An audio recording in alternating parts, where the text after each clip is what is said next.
Why science cannot end suffering. The Buddha's wisdom explained. I'm going to talk about knowledge, the highest level of knowledge, not ordinary knowledge. Ordinary knowledge is adulterated with a lot of defilements and mental fermentations, and so it's called Hethima Vijja, lower knowledge. Lower knowledge is something everyone has, Buddhist and non-Buddhist alike. The various branches of worldly knowledge that people study from textbooks so as to run their societies and administer their nations. And then there are the special branches of knowledge, the scientific ways of thinking that people use to invent all sorts of amazing contraptions for the human race. Things like clairvoyance, television, clairaudience, telephones, and powers of levitation, airplanes. They've gotten to the point where these contraptions can work in place of people. During the last war, for instance, I heard that they were able to drop bombs on other countries without sending people along with them. With a push of a button, they could tell the missile where to go, what to do, and when it had finished the job to their satisfaction, have it come back home. This is what's called progress in worldly knowledge, or Lokiya Vijja. This kind of knowledge is common all over the world and falls into the two sorts that I've mentioned. The sort that comes from studying books, Sutta Maya Panya, and the sort that comes from thinking things through, or Cinta Maya Panya. This second kind of knowledge arises within the mind itself. People with a lot of education in the theoretical sciences work with their thinking. They think to the point where an idea appears as a picture in the mind, like an Ugaha Namitta, spontaneous image. When the picture appears in the mind, they may sketch it down on paper and then experiment with physical objects to see if it works. If it doesn't work, they make adjustments, creating a new idea from their old idea, adjusting it a bit here, expanding it a bit there, keeping at it until they find what works in line with their aims. If we think about this on a shallow level, it's really amazing. But if we think a little bit deeper, it's not so amazing at all. They take their starting point with something really simple. For example, how to make a small person large, or a large person small. Something really, really simple. Then they take a mirror and bend it in, so that a tall person will turn into a small person. They bend it out, so that a small person will become tall. That's all to begin with. Then they keep thinking along these lines until they can take a faraway object and make it appear up close. The people who get these things tend to be military strategists. They're the ones who usually get these ideas first. Another important branch of science is medicine. People in both these branches have to think deeper than people in general. For example, people in ships out at sea got it into their heads that they'd like to see the ships approaching them from a distance. How can we see them? How can we get their image to appear in our ship? They worked on this idea until they succeeded. First, they started out really simple-minded, just like us. Simple-minded in what way? They thought like a mirror, that's all, nothing special. They put a mirror up high on a mast and then had a series of mirrors pick up the image in the first mirror and send it on down into the ship. They didn't have to look in the first mirror. They could look at a little tiny mirror down in the ship and see ships approaching from far away. That's all they used in the beginning. After a while, they made a single mirror in waves. When an image hit the top wave, the next wave picked it up and sent it on down the waves of the mirror into the ship. They kept thinking about this until now, no more. They have radar, a tiny little box that doesn't use a series of mirrors and doesn't use a mirror in waves, but can still pull the image of a faraway ship and make it appear in your ship. This is how knowledge develops to a high level in the sciences. As for medicine, doctors these days are researching into how they can keep people from dying. Lots of people are doing the research, but no one has found the solution. No matter how much research they do, people are still dying. They haven't succeeded in making people live longer than their ordinary span. This is another branch of knowledge that comes from thinking, and not from textbooks. And there's still another branch that's moving even further out, but how far they'll get is hard to say. These are the people who want to go and live on Mars. It must be really nice up there. But the chances of their succeeding are small. Why are they small? Because the people aren't really sincere. And why aren't they sincere? Because they're still unsure and uncertain. The idea isn't really clear in their heads. This uncertainty is what gets in the way of success. So this is the second level of worldly knowledge, the level that comes from thinking and ideas, or Sintamaya Panya. But in the final analysis, neither of these two levels of knowledge can take us beyond suffering and stress. They're the type of knowledge that creates bad karma about 70% of the time. Only 30% of the time do they actually benefit the human race. Why only 30%? If another war gets started, total disaster. The kinds of knowledge that are really useful, that give convenience to human transportation and communication, are few and far between. For the most part, worldly knowledge is aimed at massive killing, at amassing power and influence. That's why it doesn't lead beyond suffering and stress, doesn't lead beyond birth, aging, illness, and death. Take, for instance, the countries at present that are clever in building all kinds of weapons.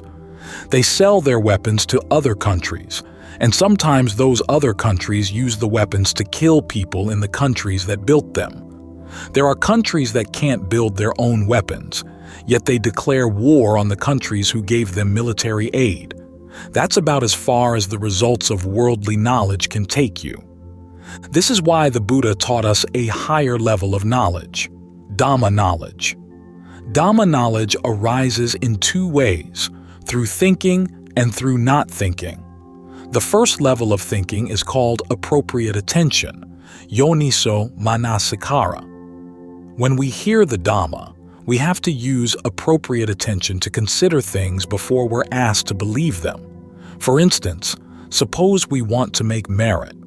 We simply hear the word merit, and we want some, but usually without stopping to think about what sorts of things are appropriate to give as donations, and what sorts of people are appropriate to receive our meritorious offerings. You have to consider things carefully. Consider yourself, then consider the object you want to give, and then consider the recipient of the object, to see if all these things go together. Even if they don't, you can still go ahead and give the object, of course. But it's best that you know what you're doing, that you're not acting out of delusion, not simply acting out of desire. If you want merit and simply act without giving appropriate attention to things, you're lacking the kind of discernment that comes from thinking, Sintamaya Panya. You have to reflect on things on many levels if you want your act of merit-making to lead to purity. This is called doing good based on discernment. This is what's meant by Kusala Dhamma, the quality of skillfulness. Kusala Dhamma is a name for discernment, but we usually don't translate that way in Thai. We think of Kusala as just another word for merit. Actually, Kusala can be a noun, and it can also be an adjective. As a noun, it means the demeanor by which a person acts in good ways in body, speech, and mind. As an adjective, it refers to this and that kind of act leading to this and that kind of purity. When we apply it to discernment, it means kusalopaya, a skillful strategy. When we do anything at all, we have to use our discernment to consider things from every angle before we act, so that our actions will give complete results. This is called having a skillful strategy for giving rise to goodness within ourselves in full purity. This is why the Buddha taught us to start out by using appropriate attention in considering things over and over, around and around many times. Only then, when things are really clear in the mind, should we act. It's the nature of things that the more you walk back and forth on a path, the more smooth it gets worn. When the path gets worn really smooth, you can see the door at the far end.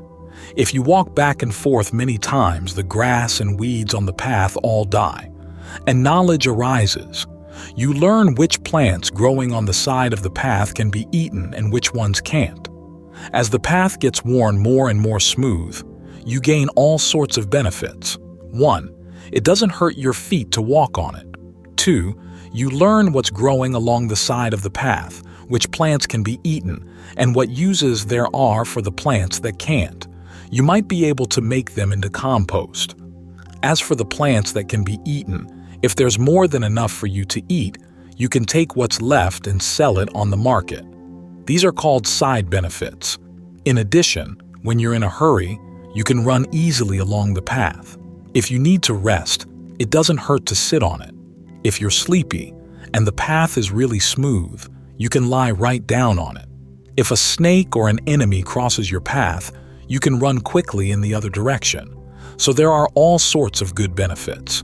In the same way, when we plan to make merit or do anything skillfully, we should think things over back and forth many times before acting, and we'll get good results.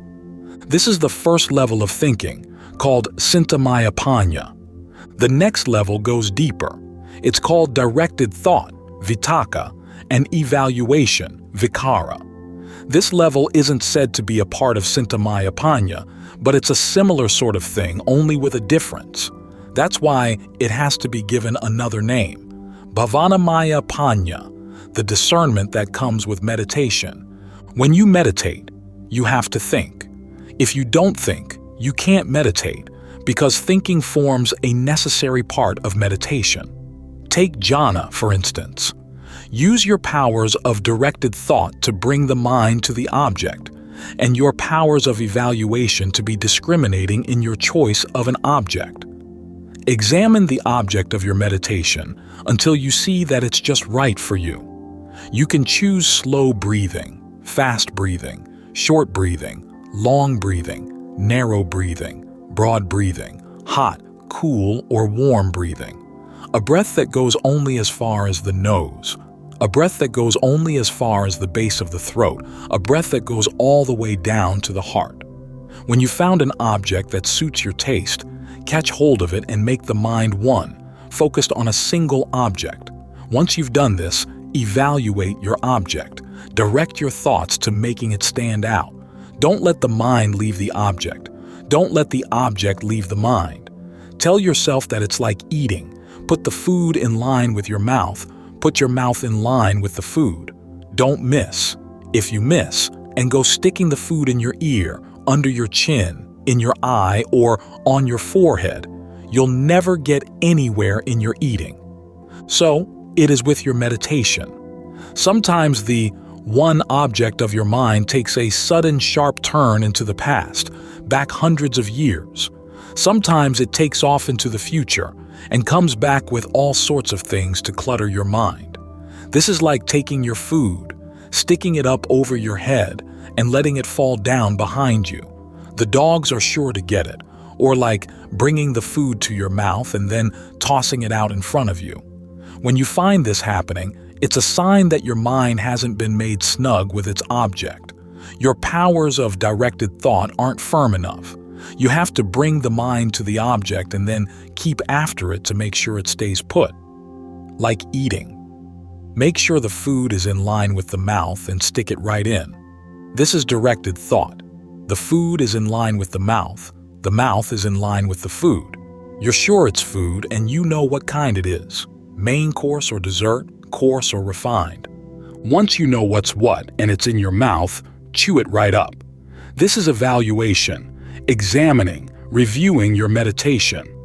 Sometimes this comes under threshold concentration, examining a coarse object to make it more and more refined.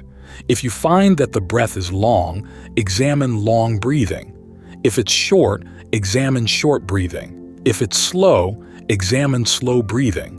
To see if the mind will stay with that kind of breathing, to see if that kind of breathing will stay with the mind, to see whether or not the breath is smooth and unhindered. This is evaluation. When the mind gives rise to directed thought and evaluation, you have both concentration and discernment. Directed thought and singleness of preoccupation, ekagataramana, fall under the heading of concentration, evaluation, under the heading of discernment. When you have both concentration and discernment, the mind is still, and knowledge can arise. If there's too much evaluation, though, it can destroy your stillness of mind. If there's too much stillness, it can snuff out thought. You have to watch over the stillness of your mind to make sure you have things in the right proportions. If you don't have a sense of just right, you're in for trouble. If the mind is too still, your progress will be slow. If you think too much, it'll run away with your concentration. So observe things carefully. Again, it's like eating. If you go shoveling food into your mouth, you might end up choking to death. You have to ask yourself, is it good for me? Can I handle it? Are my teeth strong enough? Some people have nothing but empty gums, and yet they want to eat sugar cane. It's not normal. Some people, even though their teeth are aching and falling out, still want to eat crunchy foods. So it is with the mind. As soon as it's just a little bit still, we want to see this, know that. We want to take on more than we can handle. You first have to make sure that your concentration is solidly based, that your discernment and concentration are properly balanced. This point is very important. Your powers of evaluation have to be ripe, your directed thought firm. Say you have a water buffalo, tie it to a stake, and pound the stake deep into the ground. If your buffalo is strong, it just might walk or run away with the stake, and then it's all over the place. You have to know your buffalo's strength. If it's really strong, pound the stake so that it's firmly in the ground and keep watch over it. In other words, if you find that the obsessiveness of your thinking is getting out of hand, going beyond the bounds of mental stillness, fix the mind in place and make it extra still, but not so still that you lose track of things. If the mind is too quiet, it's like being in a daze. You don't know what's going on at all. Everything is dark, blotted out, or else you have good and bad spells, sinking out of sight and then popping up again. This is concentration without directed thought or evaluation, with no sense of judgment, wrong concentration. So you have to be observant. Use your judgment, but don't let the mind get carried away by its thoughts. Your thinking is something separate. The mind stays with the meditation object. Wherever your thoughts may go spinning, your mind is still firmly based, like holding onto a post and spinning around and around. You can keep on spinning, and yet it doesn't wear you out. But if you let go of the post and spin around 3 times, you get dizzy and bang, fall flat on your face. So it is with the mind.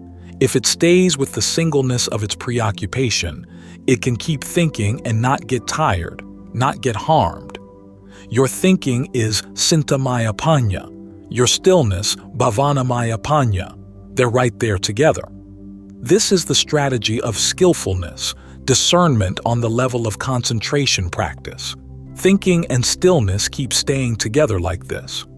When we practice generosity, it comes under the level of appropriate attention. When we practice virtue, it comes under the level of appropriate attention. And when we practice concentration, we don't lose a beat. It comes under the same sort of principle, only more advanced, directed thought and evaluation.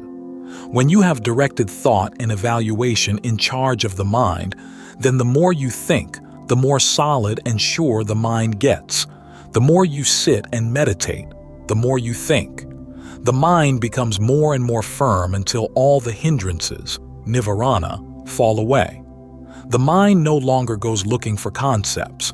Now it can give rise to knowledge. The knowledge here isn't ordinary knowledge.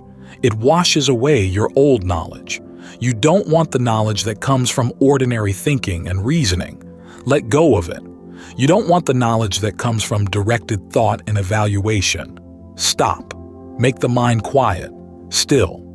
When the mind is still and unhindered, this is the essence of all that's meritorious and skillful. When your mind is on this level, it isn't attached to any concepts at all. All the concepts you've known, dealing with the world or the Dhamma, however many or few, are washed away. Only when they're washed away can new knowledge arise. This is why we're taught not to hold on to concepts. all the labels and names we have for things. You have to let yourself be poor. It's when people are poor that they become ingenious and resourceful. If you don't let yourself be poor, you'll never gain discernment. In other words, you don't have to be afraid of being stupid or of missing out on things. You don't have to be afraid that you've hit a dead end. You don't want any of the insights you've gained from listening to others or from reading books because they're concepts and therefore inconstant. You don't want any of the insights you've gained by reasoning and thinking because they're concepts and therefore not self. Let all these insights disappear, leaving just the mind, firmly intent, leaning neither to the left, towards self-torment or being displeased, nor to the right, towards sensual indulgence or being pleased. Keep the mind still, quiet, neutral, impassive, set tall. And there you are, right concentration. When right concentration arises in the mind, it has a shadow. When you can catch sight of the shadow appearing, that's vipassana, insight meditation. Vipassana jnana is the first branch of knowledge and skill in the Buddha's teaching. The second branch is iddhavidi, the power of mind over matter. The third is mano-mayidi, the power of mind-made images.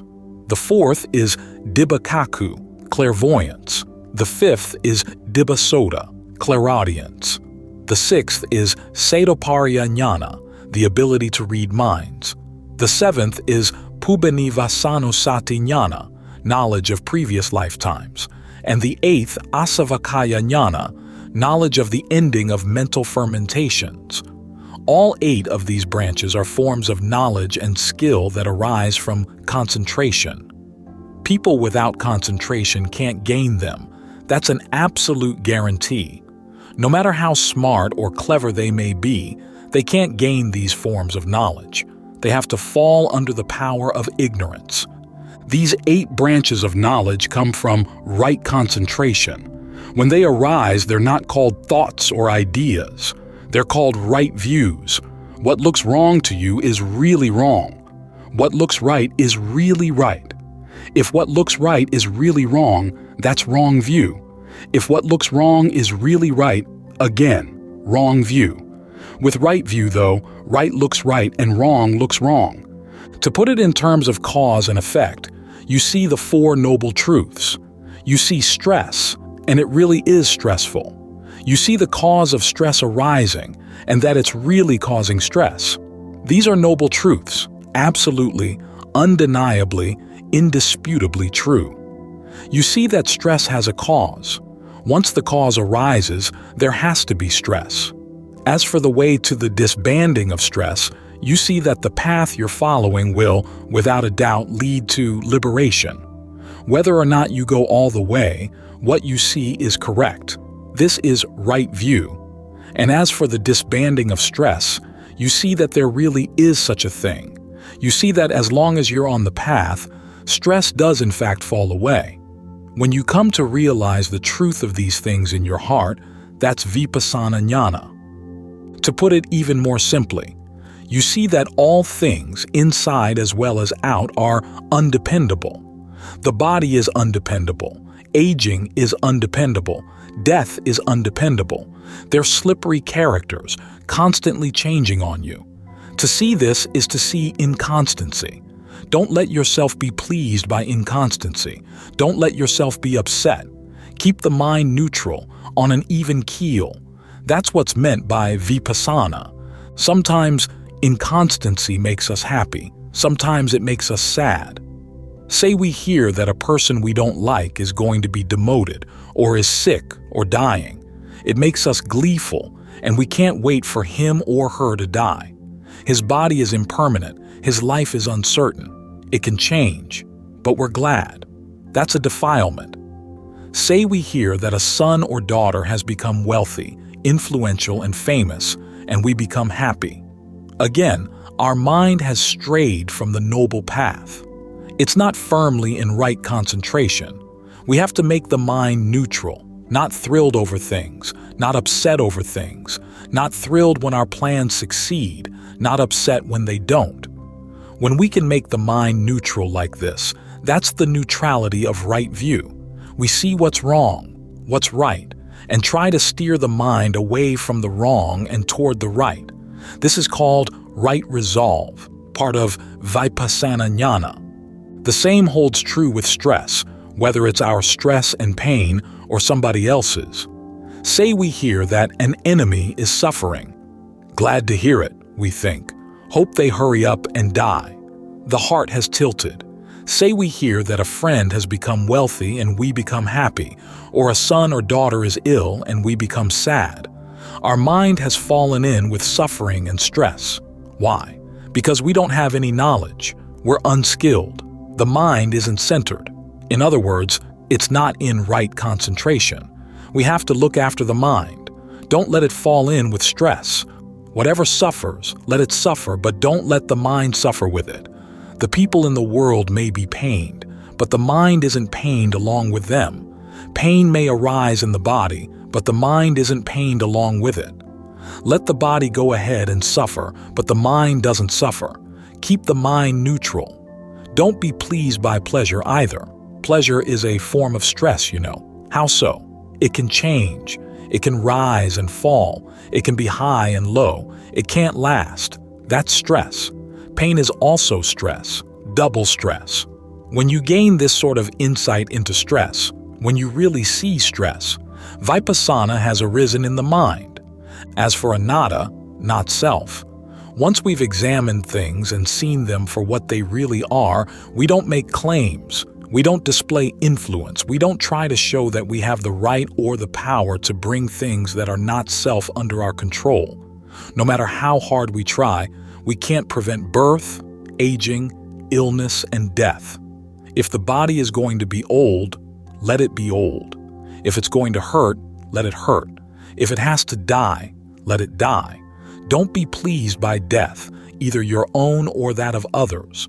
Don't be upset by death, your own or that of others. Keep the mind neutral, unruffled, unfazed. This is Sankharupeka Jnana, letting sankharas, all things fashioned and fabricated, follow their own inherent nature. The mind like this is in Vipassana. This is the first branch of knowledge, Vipassana, in brief. You see that all things fashioned are inconstant, stressful, and not self. You can disentangle them from your grasp. You can let go. This is where it gets good. How so?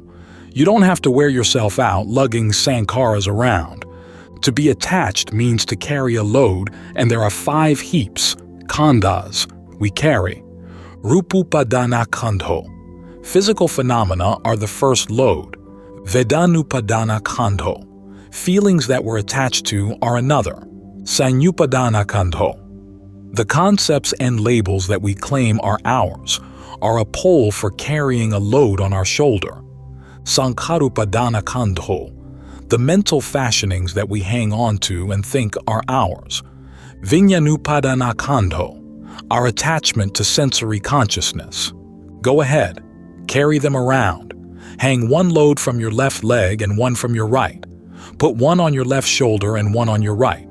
Put the last load on your head. And now, carry them wherever you go, clumsy, encumbered, and comical. Bara have panka khanda. Go ahead and carry them. The 5 khandhas are a heavy load, baraharo kapugalo. And as individuals, we burden ourselves with them. Baradanam dukam lok. Carry them everywhere you go, and you waste your time suffering in the world. The Buddha taught that whoever lacks discernment, whoever is unskilled, whoever doesn't practice concentration leading to liberating insight, will have to be burdened with stress, will always be loaded down. It's pathetic. It's a shame. They'll never get away. When they're loaded down like this, it's really pathetic. Their legs are burdened, their shoulders burdened. And where are they going? 3 steps forward and 2 steps back. Soon they'll get discouraged, and then after a while they'll pick themselves up and get going again. Now, when we see inconstancy, that all things fashioned, whether within us or without, are undependable, when we see that they're stressful, when we see that they're not our self, that they simply whirl around in and of themselves, When we gain these insights, we can put down our burdens, that is, let go of our attachments. We can put down the past, that is, stop dwelling in it. We can let go of the future, that is, stop yearning for it. We can let go of the present, that is, stop claiming it as the self. Once these three big baskets have fallen from our shoulders, we can walk with a light step. We can even dance. We're beautiful. Wherever we go, people will be glad to know us. Why? Because we're not encumbered. Whatever we do, we can do with ease. We can walk, run, dance, and sing, all with a light heart. We're Buddhism's beauty, a sight for sore eyes, graceful wherever we go. No longer burdened, no longer encumbered, we can be at our ease. This is Vipassana Jnana, the first branch of knowledge. So, now that we've cleared away these splinters and thorns so that everything is level and smooth, we can relax. And now we're ready for the knowledge that we can use as a weapon. What's the knowledge we use as a weapon? Iddhavidi. We can display powers in one way or another and give rise to miraculous things by way of the body, by way of speech, or by way of the mind. We have powers that we can use in doing the work of the religion. That's called Iddhavidi. But in the canon, they describe it as different kinds of walking, walking through the water without getting wet, walking through fire without getting hot, staying out in the rain without getting chilled, staying out in the wind without getting cold, resilient enough to withstand wind, rain, and sun. If you're young, you can make yourself old. If old, you can make yourself young. If you're tall, you can make yourself short. If short, you can make yourself tall. You can change your body in all kinds of ways. This is why the Buddha was able to teach all kinds of people. If he was teaching old people, he'd make his body look old. Old people talking with old people can have a good time because there's no distrust or suspicion. If he met up with pretty young women, he could make himself look young. He'd enjoy talking with them. They'd enjoy talking with him and not get bored. This is why the Dhamma he taught appealed to all classes of people. He could adapt his body to fit with whatever type of society he found himself in. For instance, if he met up with children, he'd talk about the affairs of children, act in a childlike way. If he met up with old people, he'd talk about the affairs of old people. If he met up with young men and women, he'd talk about the affairs of young men and women. They'd all enjoy listening to what he had to say, develop a sense of faith, become Buddhists, and even ordain. This is called Iddhavidi. Next is Manomayiti, power in the area of the mind. The mind acquires power. What kind of power? You can go wherever you want. If you want to go sightseeing in hell, you can. If you want to get away from human beings, you can go sightseeing in hell. It's nice and relaxing. You can play with the denizens of hell, fool around with the denizens of hell. Any of them who have only a little bad karma can come up and chat with you to send word back to their relatives. Once you get back from touring around hell, you can tell the relatives to make merit in the dead person's name. Or, if you want, you can travel in the world of common animals and chat with myna birds, owls, any kind of bird, or with four-footed animals, two-footed animals. You can go into the forests, into the wilds, and converse with the animals there. It's a lot of fun, not like talking with people. Talking with people is hard. Talking with animals is easy. You don't have to say a lot. Simply think in the mind, tell them stories, ask them questions like, now that you're an animal, what do you eat? Do you get enough to stay full and content? You find that you have a lot of companions there, people who used to be your friends and relatives. Or if you want, you can travel in the world of the hungry shades. The world of the hungry shades is even more fun. Hungry shades come in all different shapes and sizes. Really entertaining. The hungry shades. Some of them have heads as big as large water jars, but their mouths are just like the eye of a needle. That's all. No bigger than the eye of a needle. Some of them have legs 6 yards long, but hands only half a foot. They're amazing to watch, just like a cartoon. Some of them have lower lips with no upper lips. Some of them are missing their lips altogether with their teeth exposed all the time. There are all kinds of hungry shades. Some of them have big, bulging eyes the size of coconuts. Others have fingernails as long as palm leaves. You really ought to see them. Some of them are so fat they can't move. Others so thin that they're nothing but bones. And sometimes the different groups get into battles, biting each other, hitting each other. That's the hungry shades for you. Really entertaining. This is called Mano Mayidi. When the mind is firmly established, you can go see these things. Or you can go to the land of the Nagas, the different lands on the human level. Sometimes, when you get tired of human beings, you can go visit the heavens, the heaven of the 4 great kings, the heaven of the guardians of the hours, the 33 gods, all the way up there to the Brahma worlds. The mind can go without any problem.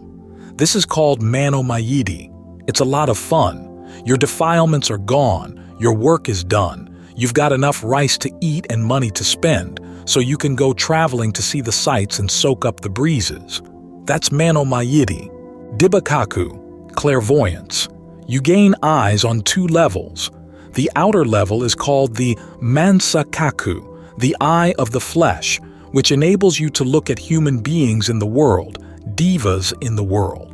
The eye of discernment allows you to examine the defilements of human beings, those with coarse defilements, those with thick defilements, those with faith in the Buddha's teachings, those with none, those who have the potential to be taught, those with no potential at all. You can consider them with your internal discernment. This is called Panyakaku, the eye of discernment. In this way, you have eyes on 2 levels. Most of us have eyes on only 1 level, the eye of the flesh, while the inner eye doesn't arise. And how could it arise? You don't wash the sleep out of your eyes. What are the bits of sleep in your eyes? Sensual desire, an enormous hunk. Ill will, another big hunk. Sloth and torpor, a hunk the size of a hammerhead. Your mind calms down and begins to grow still, but this hunk of sleep in your eyes is so heavy it makes you nod. This is called sloth and torpor. All you can think about is lying down to sleep. Then there's restlessness and anxiety, another hunk of sleep, and uncertainty, still another. When these things get stuck in the heart, how can it possibly be bright? It's dark on all sides. Now, when you develop your meditation and bring the mind to stillness, that's called getting the sleep out of your eyes. Directed thought loosens it up, and evaluation rinses it out. Once your eyes gets rinsed and washed clean this way, they can see clearly. The eye of your mind becomes the eye of discernment. This is called Dibakaku. Dibasoda, clairaudience. There are 2 levels of ears as well. The outer ears are the ones made of skin. The inner ear is the ear of the heart. The ear of the heart doesn't appear for the same sort of reason. It's full of earwax. You never clean it out. You don't build up any goodness in the area of the mind. The mind isn't centered in concentration. When it's not in concentration and hears an attractive sound, it can't stay still. Your ears are full of wax. You hear people gossiping or cursing each other out, and you love to hear it. This is a humongous hunk of wax stuck in your ear. As for the Dhamma, you're not really interested in listening, which is why there's nothing but earwax. Earwax stuck in your mind. Earwax all over everything outside. This is why your powers of clairaudience don't arise. Clairaudience is really refreshing. You don't have to waste your time listening. If you feel like listening, you can hear anything. What the hungry shades are talking about, what common animals are talking about, what the divas are talking about, how fantastic it is to be in heaven. You can hear it all, unless you don't want to listen. Like a radio. If it's turned on, you can hear it loud and clear. If it becomes a nuisance, you don't have to keep it on. If you have this skill, you can turn it on to listen for the fun of it. If you don't want to listen, you can turn it off in an instant. This is called clairaudience, one of the skills of concentration practice. Another skill is Sitoparya Jnana, the ability to read minds, to see if people are thinking good thoughts or bad, high, low, crude, evil. You can use this insight to know. This is called Setoparya Jnana, an important skill. Then there's Pubenivasanusati Jnana, the ability to remember previous lives, and Asavakaya Jnana, the ability to clean out the mind, washing away all the ignorance, craving, and clinging inside it. You can keep ignorance from arising in the heart. You can keep craving from taking charge of the heart. You can make sure that there's no clinging or attachment. When you can let go of your defilements, kamajaho, when you're not stuck on sensual objects or sensual desires, dithijaho, when you're not stuck on views and opinions, avijajaho, when you don't mistake ignorance for knowledge and can let it go without any attachment, when you don't latch on to evil, when you don't latch on to your own goodness, when you can spit out evil and goodness without holding on to them as your own, letting them go in line with their nature. That's called Asavakaya Jnana, the knowledge of the ending of the fermentations in the mind. This is the third noble truth, the truth of cessation, achieved through the practices that give rise to knowledge and skill. These are the skills that arise from meditation practice. They're uparima vija, higher learning in the area of the religion. When you've got them, you can be at your ease. At ease if you die, at ease if you don't. You don't have to build a rocket to go to Mars. You can live right here in the world and nothing will be able to harm you. In other words, you know what things are dangerous, what things are harmful, and so you leave them alone and don't touch them. This way you can live in safety and peace. The heart can stay blooming and bright like this at all times. This is why we should be earnest and strict with ourselves in the practice, so that we can achieve the aims we all want. Here I've explained the 8 knowledges in brief. If I were to go into detail, there would be lots more to say. To boil it down, all these forms of knowledge come from stillness. If the mind isn't still, they don't arise. At best, if the mind isn't still, you can gain knowledge only from listening, reading, or thinking things over. But the person who can stop thinking, stop pondering, and yet can still be intelligent, that's something really amazing, something that goes against the currents of the world. Normally, people in the world have to study and read, think and ponder if they want to be intelligent. But with the Dhamma, you have to stop thinking, stop writing, stop memorizing, stop doing, in order to gain the highest level of knowledge. This is something that goes against the currents of the world, and that human beings find hard to do. But when you become intent in the practice that gives rise to knowledge, you'll succeed in line with your aspirations.